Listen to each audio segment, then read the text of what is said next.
அஸ்ஸலாமு அலைக்கும். இன்றைக்கில் மத்தியானம் சாப்பாடுமா. எனக்கு மத்தியானம் சாப்பிடே இல்லை, அதனால் கருவாடாக்கி சோறாக்கி இது ஆக்கினேன், வாழைப்பூ ஆக்கினேன். வாழைப்பூ மட்டும்தான் சாப்பிட போகிறேன்.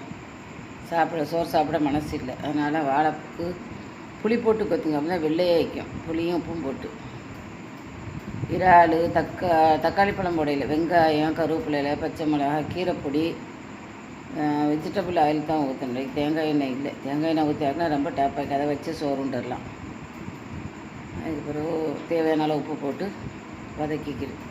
இது திங்கிறதுக்கு பழம் அவகூடா ஈத்தப்பழம் நொங்கு பனைக்காய் பனாட்டு ரொம்ப டேப்பாகிக்கிறோமா. காற்று போல திங்கிறதுக்கு அழகான ஒரிஜினல் பனாட்டு எனக்கு ஒரு ஆள் தந்துரு, அதையும் திங்க போகிறேன்.